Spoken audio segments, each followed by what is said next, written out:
If Ethereum and Bitcoin was invented on the same day, people would never have heard of Bitcoin. Do you foresee any interplay between white fiber and Ethereum? Do you see white fiber selling compute on Ethereum? Maybe you could just tell us a little bit more about white fiber. And now you have a whole bunch of developers who are building on Ethereum with absolute freedom and not being worried that they'll be investigated by for silly reasons by the SEC. Welcome back to The Roll Up. This is your home to learn from the biggest guests, the brightest minds at the tip of innovation. Our goal is to help spread the collective knowledge of everyone in our community. We are breaking crypto out of its echo chamber and taking it to the real world. Sit back, relax, and enjoy it. Welcome back to The Roll Up. We are here with Sam Tabar. Very excited for this conversation. There's been a ton of turbulence in the markets over the last week. Trump said the T word. We heard the word tariff, and then all of a sudden everyone went into a tizzy.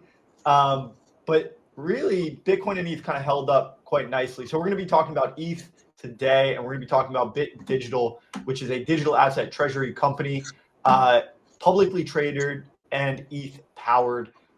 Sam Tabar, you are the CEO of BitDigital. Welcome to the show.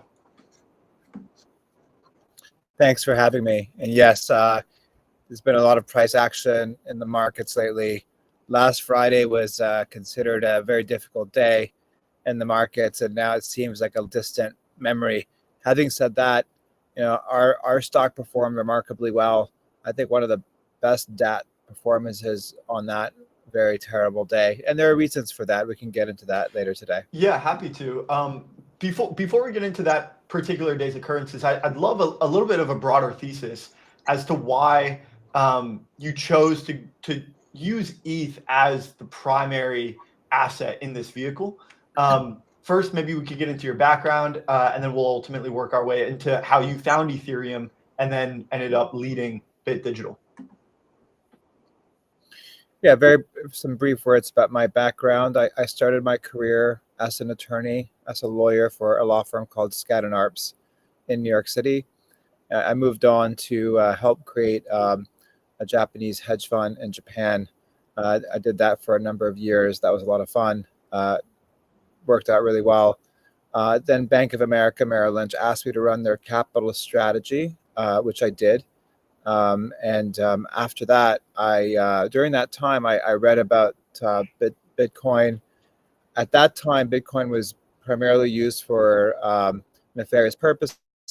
Silk Road was a thing, but it was a very interesting situation where people could use money that's not printed by the government, and that was a very novel concept. But what moved me mostly was Ethereum, because that had some technology that we can get into. But suffice to say, Ethereum had the ability to rewrite the entire financial system, and it's doing that now. And when I read about Ethereum, I was very excited, and I co-founded an Ethereum company called Fluidity. We created something called AirSwap. It was a decentralized exchange. We also tokenized Manhattan real estate. That became a landmark study in the Harvard Business Review. And I had some pretty good backers, like Michael Novogratz, who's the CEO of Galaxy. He backed my Ethereum company. So did Joe Lubin, the co-founder of Ethereum. He was also a massive shareholder of my company. We did end up selling Fluidity to Consensus. Consensus is the largest Ethereum software developer in the world. And Joe Lubin heads that, and he was very happy with that acquisition. And all my shareholders made money, which is saying a lot, because in crypto, not everybody makes money. There are lots of winners and there are lots of losers, and there are not so many winners, but there are a lot of losers. So I was really fortunate to make sure that all my shareholders made a handsome return. And then I ended up joining BitDigital as an executive. It was a Bitcoin mining company when I joined it. It's listed on NASDAQ. The ticker is BTBT. And we were, at the time, about 5 years ago, when we were a Bitcoin miner, we noticed that all our entire fleet was in China. And we thought, you know what, that is a jurisdictional risk. As great as and as profitable as this business is at the time, this was 5 years ago, we should really move the entire fleet out of China and bring it to North America. And we did that. And that was quite a feat because we did that during COVID. And there were some, if you recall, some very challenging supply logistics going on globally in the world. And so when we took tens and tens of thousands of machines and we airlifted them and put them on boats from China, and they traveled around the world, and we had them powered up in North America and Canada and the United States. And we did that for a while. And then I realized, Bitcoin's great, but I realized that the business of Bitcoin mining is not a good business. It's a hamster wheel in many ways. You just have to constantly buy new machines. You have to dilute shareholders in order to raise capital to buy those machines. Taking on debt to buy new machines is a bad idea because you cannot predict the future cash flow of the business. So you can't really service the debt responsibly. Bitcoin's all over the place. And so you don't know how much money you're going to be making in the next month when it comes to Bitcoin mining. So if you take on debt, that's a very risky proposition. Those who take on debt when it comes to Bitcoin mining, that really ends in tears. So, in order to raise capital responsibly, you could only dilute existing shareholders, which also sucks.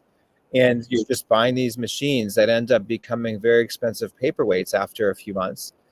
And then there's something called a halving in Bitcoin, and that happens every 4 years. And essentially, what ends up happening in the halving in Bitcoin is that it divides the profits of Bitcoin miners in half. So basically, it's a business where you're in the hamster wheel of just buying new machines, diluting shareholders, and the business profits just cut in half every 4 years. And politically, people don't like the fact that it takes so much energy.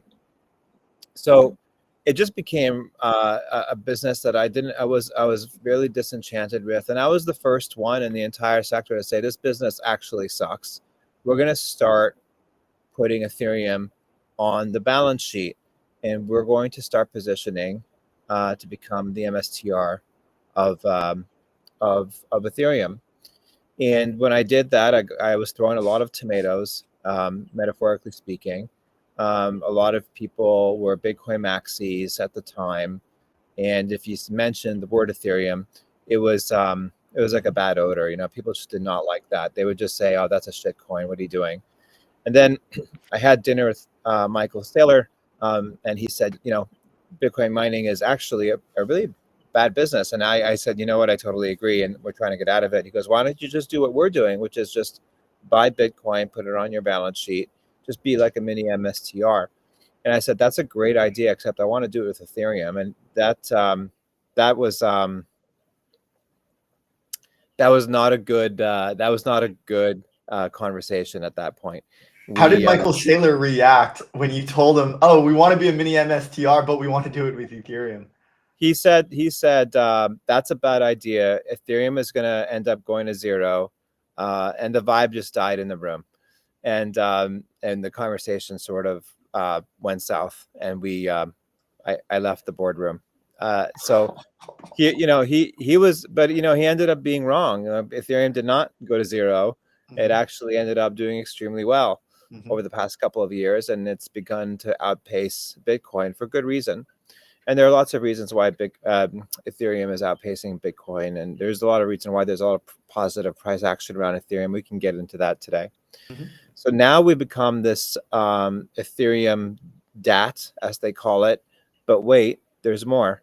We had a very successful AI business, one of our subsidiaries at Bitcoin, at BitDigital, and we called that subsidiary White Fiber. It was such a successful business that we decided to IPO it, and we did that just about 2 months ago, and that was a very successful IPO. It's up well over 100% over the past couple of months.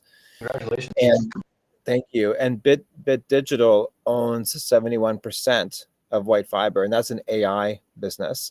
So BitDigital is now the only public company in the world that I'm aware of that has exposure to the two largest and most impactful story arcs of our time, which is digital assets, which is Ethereum, and artificial intelligence, which is white fiber for us. So now today, if you go on the BitDigital website, you'll see on the homepage that BitDigital is just two line items.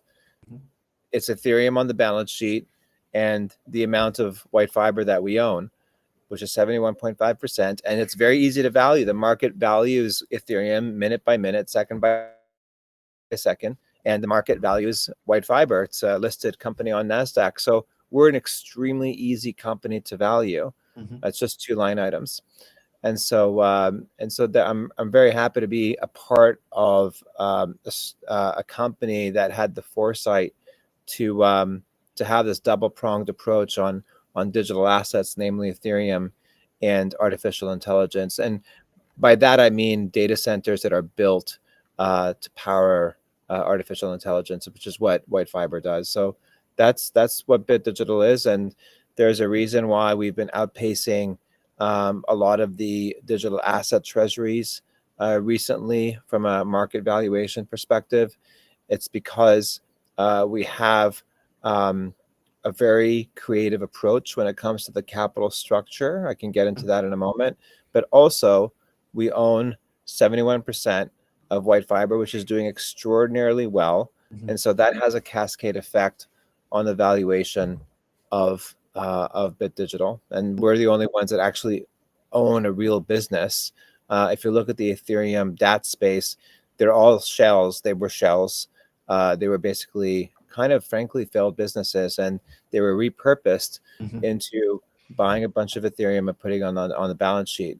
That's very different for us. We have a very successful business. We own that business. We IPO'd it, and we have a whole bunch of Ethereum on the balance sheet. So that's that. Asset management redefined, built on ERC 7621. Standardize how you launch, manage, and trade on-chain baskets. This is Alvara, the standard for on-chain asset management. The wait is over. The Talus testnet is live.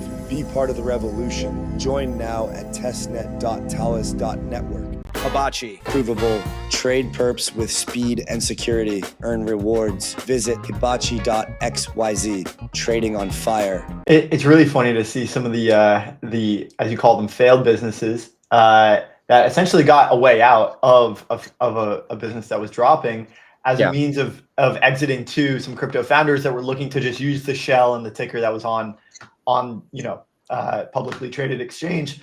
Right. Not the case for you guys. Very different Yes. case. Very. Given the history in Bitcoin mining and allowing the infrastructure to then segue into AI and white fiber, which, as you said, is doing quite well. You guys have over 27 million shares. It's trading at about $34. And like you said, 71% of that company is owned by BitDigital. I'm curious, and I'd love to get into some of the things that you mentioned in there. There were some Easter eggs about why Ethereum's doing so well, what the capital structure is for BitDigital with respect to Ethereum. But maybe I want to start just a little bit higher level. You've got this AI company, and then you've got Ethereum. These are the two line items. Ethereum is so broad. It's so diverse. There's so many builders and different applications that are all being built with Ethereum. AI is one of them. And I'm just curious, even if you're projecting out 6 months, a year, 5 years, do you foresee any interplay between white fiber and Ethereum? Do you see white fiber selling compute on Ethereum? Maybe you could just tell us a little bit more about white fiber, and it'd be fun just to think about what kind of interactions it could have with Ethereum. Yeah, I mean, there's a lot of speculation on how AI and Ethereum will intersect. I imagine they will. There are lots of theories on how they can.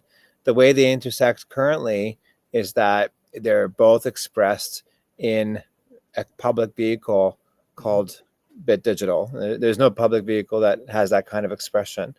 With respect to white fiber, the AI company that we own on the balance sheet, that is primarily a company that it builds data centers, and it builds data centers in a very unique way. Data centers, and it's basically just bringing a bunch of HPC servicing cloud clients that are focused on AI.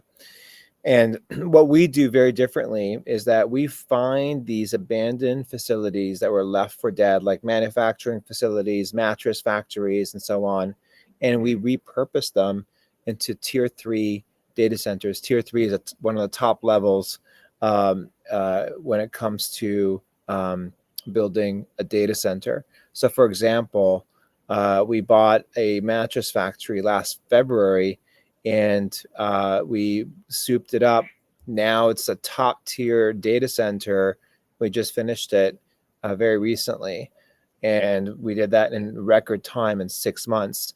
Normally, when you build a data center for AI, it takes about 2 years. But the way we do it, it takes about 6 months. And the reason for that is we have this retrofit model approach. We have this skill set where we're able to retrofit a facility that's been left basically abandoned. We take the existing power in that facility, we use that power, we leverage that power, and we have this retrofit model where we build a box within a box of that facility, and we're able to have a top level data center to service AI clients. And so that's been really a fun, that's one of the reasons why White Fiber is doing very well. The market is realizing that there's a real need to build data centers quickly, and we've been able to crack that formula. And so that is our play in artificial intelligence. And it's one of the reasons why the stock is just doing extremely well. And that, again, has a cascade effect on BitDigital. So that's a little bit about White Fiber. But your question about how Ethereum and artificial intelligence will intersect, I mean, I don't know where to begin. It's the world is going to be very different in 5 years. We will not really recognize it. And I truly do believe that Ethereum will rewrite the financial system. And I really do believe that artificial intelligence will rewrite society. It's already happening. And to think that's not happening is really, I bid you good luck to you. So it's basically a world that we need to prepare for. It's a world that's arriving really quickly. I think it's already here, and it's very difficult, frankly, to answer your question on how Ethereum and smart contracts could play a role in AI. One theory that's come up that Tom Lee, actually, I have to give him credit, it wasn't from me. He mentioned that perhaps, I don't want to mess it up, but he said that perhaps there could be a way for AI agents to be their identity to be validated on the Ethereum blockchain, so that we know exactly who you're dealing with when it comes to AI agents, and that be validated on a blockchain such as Ethereum. That makes sense. That's just one example of I'm sure a ton of examples. I just want to mention, it's such a difficult question to answer, because if somebody asked me, hey, what do you think the internet is going to be looking like? And you asked me that question back in 1998, and I remember that year. Unfortunately, I am a little bit. I'm 52 now, so I remember the internet when it was invented and the whole process. No one would have ever imagined Uber. No one would have ever imagined, dating apps like Tinder. No one would have ever imagined the internet giving out these apps that you find today. So it's just really difficult to know how Ethereum and AI is going to intersect. They're going to intersect, and they're going to do it in ways that we can't even imagine today. Very similar to how the internet in the 90s, we couldn't imagine what it would produce, such as, again, apps like Uber and so on. Yeah. And you mentioned the capabilities here and how these are both some of the most prominent emerging technologies and digital assets with respect to Ethereum, White Fiber's pioneering AI and data centers and powering this movement. Yep. And you're right, there's some key tenets with Ethereum that could make AI a lot better. And these could really start to work together. The censorship resistance, is something that Yeah, we think a lot absolutely. about. We hear a lot about with Ethereum. And ultimately, it could really strengthen AI and make sure that the open source movement and the AI movement work together. And these really work together for the benefit of humans and society. And it doesn't get closed off or black boxed or just monopolized by a few big winners that ultimately take advantage of all the rest. And Yeah, Ethereum, I couldn't agree with you more. I mean, there's really a fight between light and dark right now when it comes to that particular issue. I'm very much against censorship of all kinds. I'm in many ways a free speech absolutist, and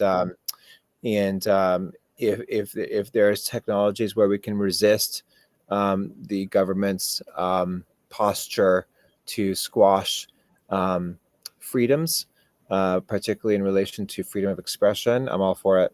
yeah, I'm absolutely. against, rather, I'm against that, and I'd be all Right. for it.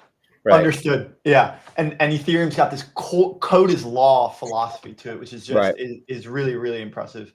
I'd love to think and talk a little bit more about the capital structure that you have, and maybe we can start from the beginning because you mentioned a piece of your lore, your background that I wasn't too familiar with. It was Morgan Stanley, Bank of America coming to you and asking you to run their capital strategy.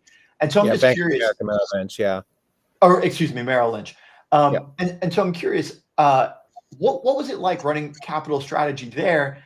And then maybe the segue here is, you heard about Ethereum.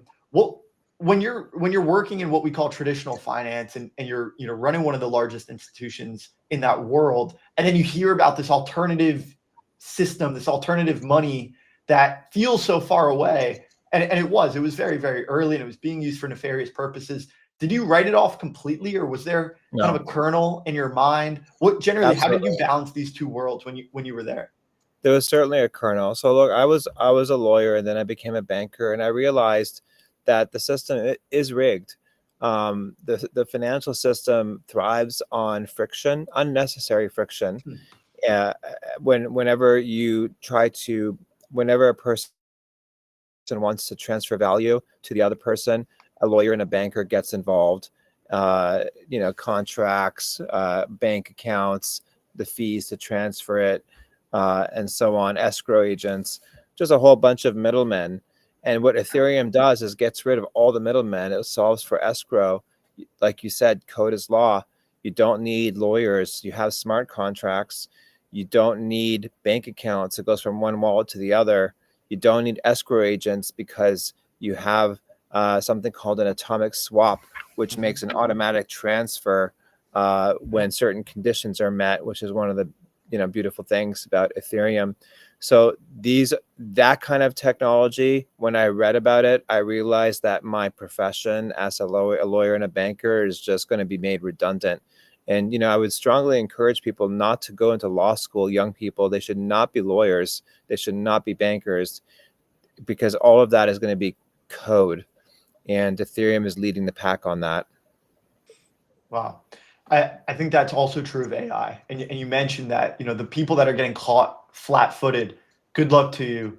If you don't think AI is going to come in and innovate your industry, yeah, best of luck. Same thing with digital assets coming in. Like you said, lawyers, bankers, ultimately software is eating this world. And so you realized this even early on, and therefore you were able to prepare and ultimately accept. Not only did I realize this, I co-founded an Ethereum company back in 2017, 16 or 17, which were early days. A lot of people are getting on the bandwagon of Ethereum now, but I co-founded an Ethereum company, and we hired engineers, and we built on the Ethereum blockchain. And that was a successful company, and I sold that company to the co-founder of Ethereum, Joe Lubin. So yeah, it was I difficult to do back then. In 2017, a lot of the infrastructure that we have today was not available. Oh, absolutely. It was very difficult to do back then. But it was when it was a very difficult time for Ethereum, when Gary Gensler was the SEC chairman. During that era, as you may know, Mr.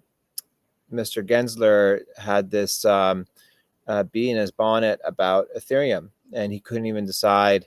We made it unclear, I think it was on purpose, whether Ethereum was a security or a commodity. He would not give any clarity on that. he would go after so many developers on the Ethereum ecosystem. He would investigate a whole bunch of projects. I had developer friends who were afraid to write code on Ethereum because they didn't want to go to jail because Gary Gensler was just going after everybody on the Ethereum blockchain. That era is now over. Gary Gensler has been put out to pasture, and now you see a very friendly SEC chairman, a very friendly political administration. Of course, there's nothing perfect about that political administration or any other political administration, but when it comes to crypto and Ethereum, this is a pretty friendly political administration.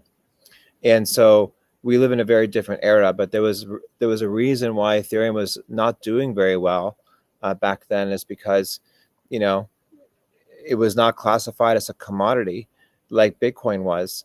And so when it comes to a commodity, you're allowed legally to champion the commodity, talk about the price of the commodity, make predictions about the price of the commodity. There's a very different set of rules when it comes to commodity, and Bitcoin was a commodity. Ethereum was not clear, and Gary Gensler did not make it clear on purpose. So there couldn't be anybody there were no Michael Saylor types in the Ethereum ecosystem because we were not sure if Ethereum was going to be classified as a security. If you champion a security, if you make price predictions on a security, you can go to jail. And so that is why there was no positive price action on Ethereum. There are two reasons. There are no champions of Ethereum because you could not really talk about a security.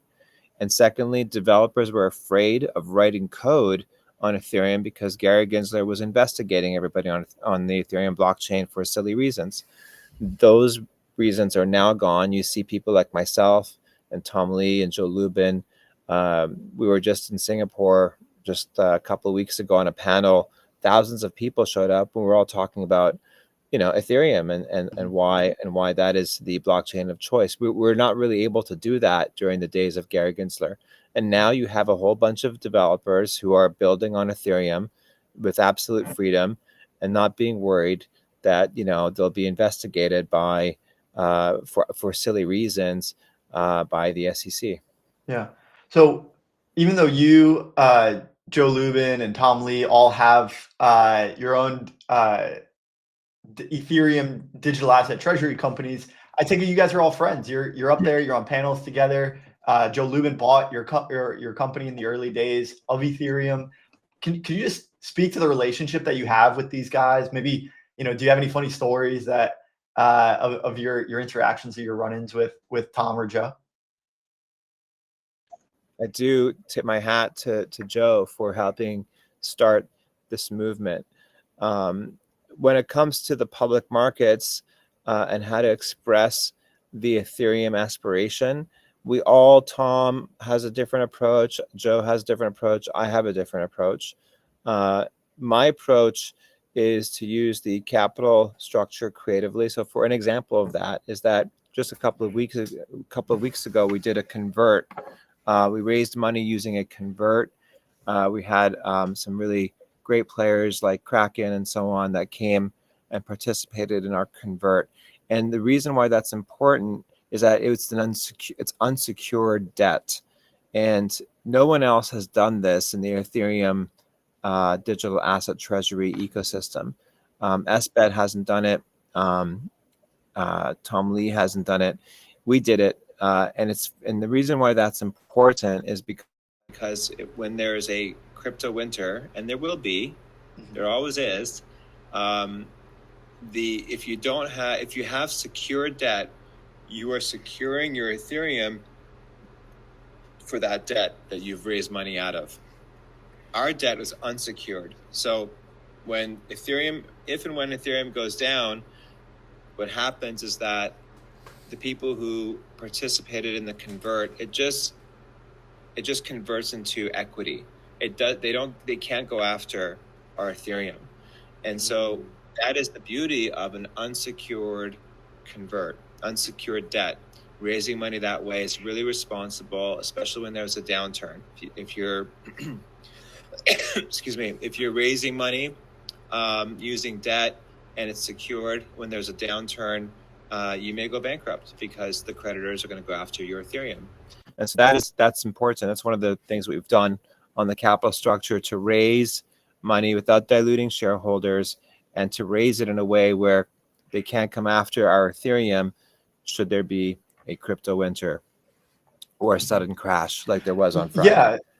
So that's important. So getting into that, I'd love just to unpack that further. And this gets into the capital structure that you have with BitDigital. Maybe you could just walk us through from your perspective, what happened on Friday, and how do we pick up the pieces and move on? Well, I think a lot of people are leveraged, and there are some people who think that Ethereum will just never go down. I believe that Ethereum has structural upside, but there's going to be a lot of cyclical gyrations up and down. And if you're leveraged, you're not going to be positioned well when the cyclical gyration goes down. And so I think it's, unfortunately, probably good for Ethereum that some of the leverage has been washed out. And I'm really hopeful that people have learned their lesson on not leveraging themselves too much. Having said that, Friday does feel like a distant time. I mean, people are already, I feel a lot of people have already starting to move on from that. Ethereum will go up, but it takes a while.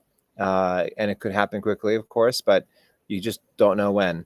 And there's good reason for Ethereum to go up. We can get into that. But there's going to be cyclical gyrations. And if you're levered, you're going to be in trouble. So yeah, it's what Warren Buffett said. Stay away from what was it? Ladies, liquor, and leverage. Yeah. So still holds true today. Still holds true. Before we get into the thesis for Ethereum going up, I'm curious, just to wrap up what happened over the weekend. Did you guys buy more? Was that sort of the outcome of? I can't say. Unfortunately, okay. That's not public information yet. So okay. Yeah. Okay, but because you guys are public, then I guess it will be released at some time when quarterly filings and such. That's okay. Right. So we will find out soon enough who had the cash on hand and who was buying more. And I do want to ask just one question, and I don't want to catch you off guard, but and then we'll get into the Ethereum bull case here. But because you mentioned Gensler, there's this thing that's been circulating over the last couple of days, and it's this article about how SBF didn't do anything wrong. Gensler used him as a scapegoat, and the Biden administration used him as a scapegoat. And now the sentiment on Twitter is, just to quote Ansem, one of the Twitter personalities here, is that Trump is going to pardon SBF. I already see the propaganda starting. From your perspective, is there anything else to be said about the Gensler SBF story? Or do you think, look, he stole money, he's in jail, let him stay in jail? I'm not really a fan of Sam SBF, but so I don't want to defend him or say that he didn't do anything wrong or right, but I do know one thing for sure. Mr. Gary Gensler had an axe to grind with crypto, and he did everything possible to split that movement and tear that movement apart. Just as an example of how awful that time was, even BitDigital was occasionally debanked. There are banks that called us during the Gary Gensler days, and they said, we're getting heat from the certain political officials and the administration to bank Bitcoin mining companies, and they weren't very clear about it, but they made us read between the lines, and so we were told to bank elsewhere, and they had to close down our banks. I mean, we don't have that issue anymore. It's quite the opposite. But it was a pretty bad time. We also received letters from Senator Elizabeth Warren telling us that we were destroying the environment, which is not true. We were using, I think it was 98% renewables. We're using hydro and all these renewable energies to power Bitcoin. This is back a few years ago when we were a Bitcoin miner. This is incredible. I think it's worth mentioning that a company that is fueling all this investment into an energy source such as whether it's wind or solar, some kind of renewable energy, is ultimately pushing that forward. You guys were actually, and it may seem counterintuitive to someone that thinks, you're using all of this energy, but you're the ones that are actively seeking out and we're soughting after this energy source and pouring money into renewable energy resources and really pushing that forward. I'm glad you see the absurdity of it. It was a very absurd time. It felt. The political administration back then with Biden and Gary Gensler was just very anti-crypto, and they probably lost the election because of it. There are 50 million crypto holders in the United States, and the Democrats in many ways alienated that entire voting bloc, which is a very motivated voting bloc, and the Republicans took advantage of that. It was a really bad idea for the Democrats to politicize technology, and that kind of blew up in their faces. I heard that Elizabeth Warren still continues to be against crypto for the silliest reasons, but I don't think people listen to her anymore. Yeah, I don't think so either. I think she's about due for retirement. Yes. Okay, let's get into retirement. Speaking of retirement, just sure. We do have too many old people in the government. Frankly, we need younger people. I mean, the average age in the Senate is like, I think, in the 70s or something crazy like that. Most of these people belong in nursing homes, not in Congress. Yeah. And the issue here is that young people see the absurdity of the job itself and don't wish to get into a career like this. And yes. And okay, well, if the thought experiment goes, and that's why young people are very disenchanted with the existing system, and that's why they are gravitated towards Ethereum and crypto and trading crypto, because they feel the existing system is entrenched and rigged for this older class, and that's why you see young people just trying to figure out an alternative system that's for them, and that's why crypto is a big deal, because for younger people, they see that as a chance to sort of even out the playing field. Relay, low fees, lightning speed, and the power of multi-chain at your fingertips. Instant multi-chain payments. Choose any token on any chain. 75 plus networks supported. More than 5 million users. 8 billion plus volume processed. 70 million plus transactions. Fast, reliable, everywhere. Start swapping today. Only on Relay. Blockchain shortcuts, templates, and widgets. Launch without friction. For builders, by builders. Visit Enso.build. I think you're absolutely right, and I think the Democrats were subservient to this this ideology, and the older people that were there, and they said to themselves, "Oh, crypto's for rich people. This is money. This is for rich people, and this is going to get monopolized. So therefore, us as Democrats, we don't like this thing." But they fundamentally misunderstood the fact that crypto is the alternative to the current monetary system that has been monopolized by the elitists that they're trying to prevent from getting and monopolizing power. That's correct. You're totally right. I think they lost the election because of ignorance. It's true. Well, we'll see how this plays out in the midterms. Obviously, there's this is not a political show, but sometimes we delve.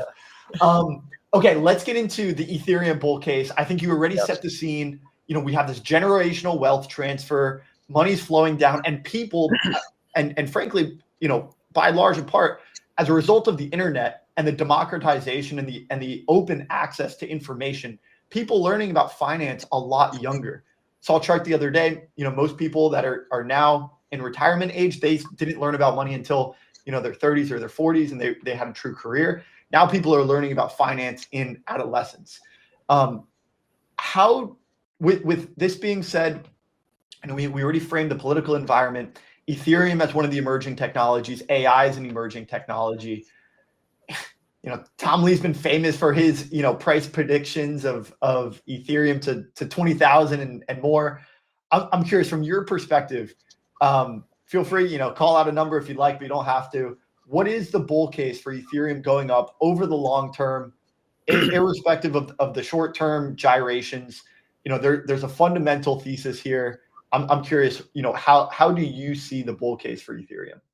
Well, look, if Ethereum and Bitcoin was invented on the same day, people would never have heard of Bitcoin. And Bitcoin just had a great first mover advantage. And then when Ethereum came up, it had this technology called smart contracts. You can build DeFi applications on it. These are things you can't do with Bitcoin. Bitcoin is just basically a store of value. So what I'm trying to say here is, now that the coast is clear on Ethereum, and you're seeing, very friendly congressional acts like the Genius Act and the Clarity Act that's, providing some clear rules around stable coins. And, the majority, if not half or more than half of stable coins are built on Ethereum. So you're going to see a lot of development activity on Ethereum, especially with these congressional acts coming out that are providing clarity, particularly on stable coins that are built mostly on Ethereum. So you're seeing now Ethereum being unleashed because of the regulatory environment, the political environment, and Bitcoin is now taking sort of a back seat because it's just an inferior technology. I'm very grateful for Bitcoin being the mother coin, but it's not the technology that's going to change the world. It's Ethereum with its ability to rewrite what already exists in the financial system. That is a technology that only Ethereum has, with no downtime, as opposed to other blockchains, including Bitcoin. Yeah, absolutely. And you guys have not only, staked this claim, but you've also put your money where your mouth is. You transformed your business, which at the time was profitable with Bitcoin mining, but that's right. We had a profitable Bitcoin mining business. Mm-hmm. We had a profitable business. We transformed it and made it into an Ethereum Treasury company, and we IPO'd our AI business, and so we own a large part of that. So that's the position we're in now. But yeah, we knew the puck was going towards AI and Ethereum, and we made moves to position for that. And I would encourage everybody who's listening in your audience to make similar moves. Mm-hmm. Ethereum and AI is going to eat up the world, and it's just best to position for that. Do you anticipate more Bitcoin mining companies following suit and doing the same thing you did? I don't think any Bitcoin mining company is going to survive the next halving, which I think is in a couple of years. Yeah, 28, I believe. Yeah. There's almost like a 1% chance that there's going to be that many Bitcoin mining companies as there is today. Bitcoin mining companies were once really hot because they were Bitcoin proxies. They were Bitcoin proxies in the capital market. So instead of buying Bitcoin, you would buy a ticker of a Bitcoin mining company. But after a while, you had like a whole 20, 30, 40 Bitcoin mining companies. It made no sense. There was just too many proxies in the capital markets for Bitcoin. On top of that, it became a very difficult business. So I don't think Bitcoin mining is going to be a business in the future. I forgot your question. I apologize. You answered it. Essentially, if Bitcoin mining companies are going to start to turn off their machines and quit mining because it is no longer profitable. I certainly think so. They're either going to go into the data center play like what White Fiber did, or they'll be a treasury company. That's already happening, by the way. That's happening in a very large way. Most Bitcoin companies have already announced their intention to pivot into AI or become a treasury company. Kudos to you.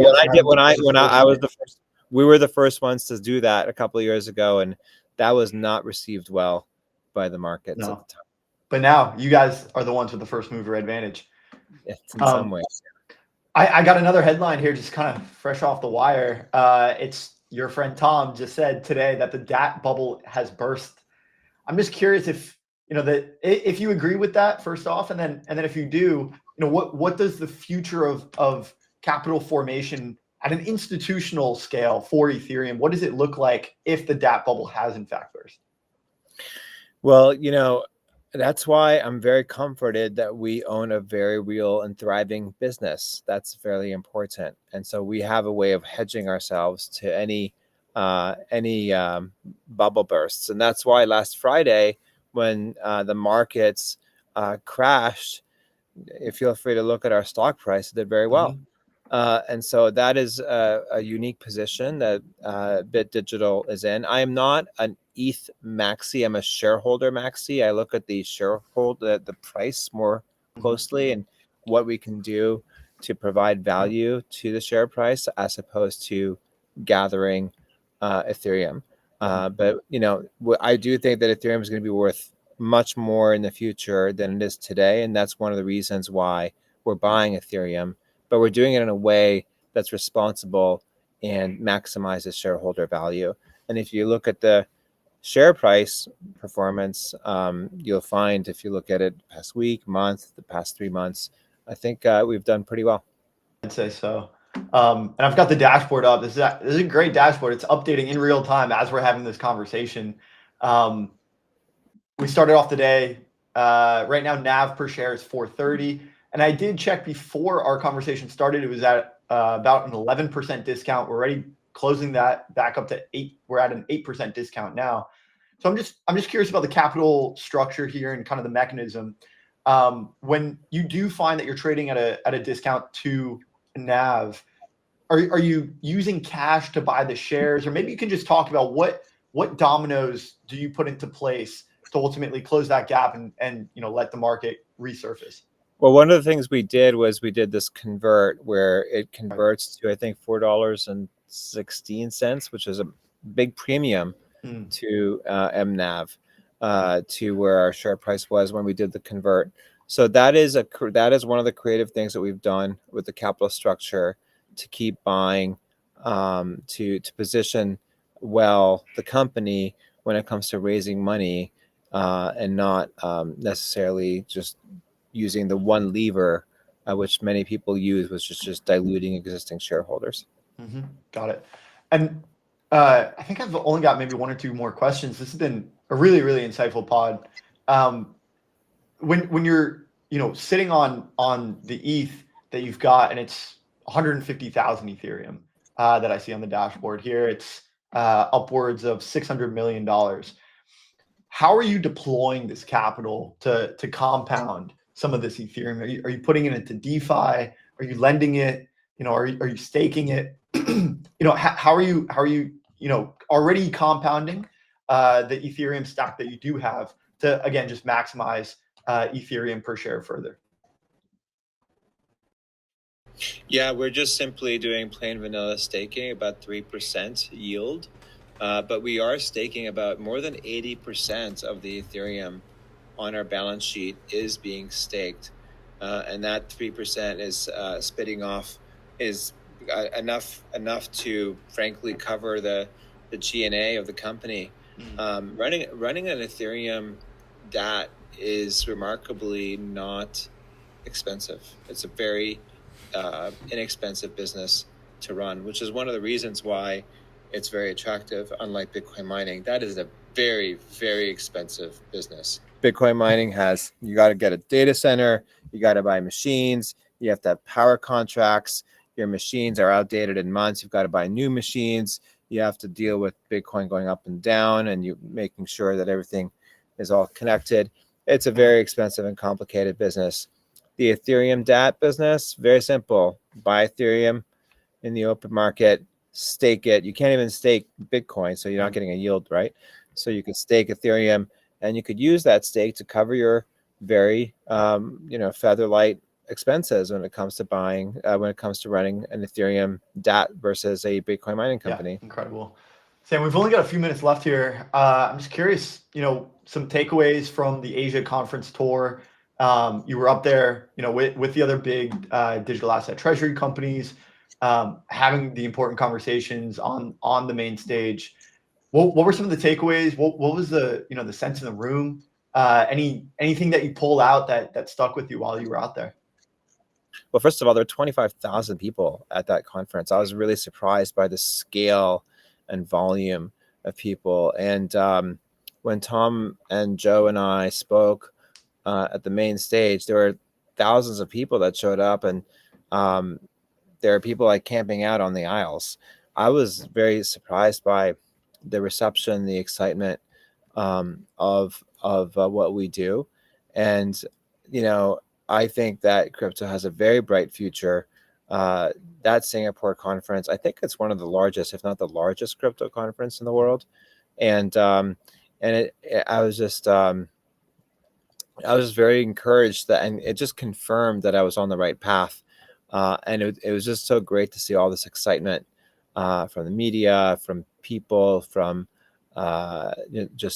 people who are just getting into it, who are curious and are just disenchanted with the existing financial system and wanting a shot at a fairer system, or a system that's being developed right now. That's found in this movement. It's a counter establishment movement, and I'm glad that I'm in it, and I'm glad you guys are in it too. Yeah, we certainly are. Sam, thank you so much for joining. It was an absolute pleasure, and I think we share a lot of the same philosophies, especially when it comes to this movement.